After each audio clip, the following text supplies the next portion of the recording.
বিকালের ইতিহাসের কাছে কি জবাব দেবেন? শেখ হাসিনার আওয়ামী লীগ মানেই বাংলাদেশ। একটা সংলাপ হবে, আলোচনা হবে। প্রথম আমি কয়েকজন সাংবাদিকদের কাছ থেকে টেলিফোনে জানতে পেরেছিলাম যে আমরা যাচ্ছি কি যাচ্ছি না। আমার মনে হয়েছিল এটা সরকার ডাকছেন। 15 মাস হয়েছে সরকার ডাকলে আর যাচ্ছি না। ইলেকশন হওয়ার আগ পর্যন্ত আর সরকারের কোনো ডাকে আলোচনা করতে যাচ্ছি না।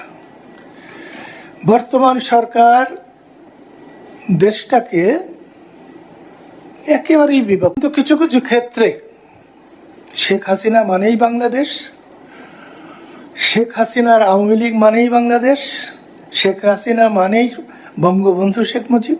আপনার জয় বাংলা পছন্দ না হতে পারে, কিন্তু সেই জয় বাংলা বলার জন্য আপনি জেলখানায় নেবেন। ভাবিকালের ইতিহাসের কাছে কি জবাব দেবেন?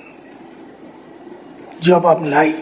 রাষ্ট্র নির্বাচন কমিশনের কথা শুনবে, নির্বাচন কমিশনের বাইরে ওই কদিন কারো কোনো কর্তৃত্ব নেতৃত্ব থাকার কথা না। অতীতেও ছিল না, কিন্তু অতীতে তা হয় নাই। বঙ্গবন্ধু নিহত না হলে, নির্বাসিত জীবন যাপন না করলে আমি আজকে আপনাদের সামনেও কথা বলতে পারতাম না। কারো সামনে কথা বলার জন্য যে যোগ্যতা অর্জন করতে হয় সেটাও আমার ছিল না। আমি জামাত ইসলামকেও সম্মান করতাম, ভালোবাসতাম।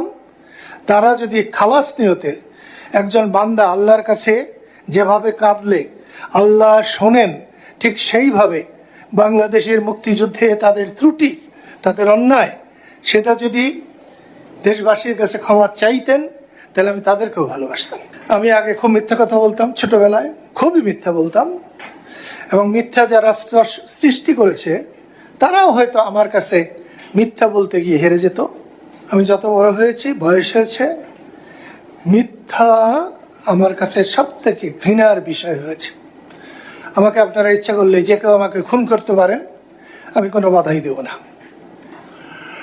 কিন্তু আমাকে দিয়ে মিথ্যা বলাতে পারবেন না দেহে প্রাণ থাকতে। আমার মন যা বলে, হৃদয় যা বলে, তার বাইরে আমি যাই না। আজকেও আপনাদের যেটা আমি বলতে এসেছি, গত নির্বাচনে আমি দাঁড়িয়েছিলাম, 24-এর যে নির্বাচন হয়েছে সেই নির্বাচনে আমি দাঁড়িয়েছিলাম। আমি খুশি হয়েছি। এই জন্য খুশি হয়েছি যে এই যে আল্লাহ যে পরিবর্তন এনে দিয়েছেন, আমি কিন্তু মনে করি না এই পরিবর্তন জামাত এনেছে, বিএনপি এনেছে, বা এই যে এখন যে কি নাম এনসিপি করেছে ওরা এনেছে, আমি এটা মনে করি না।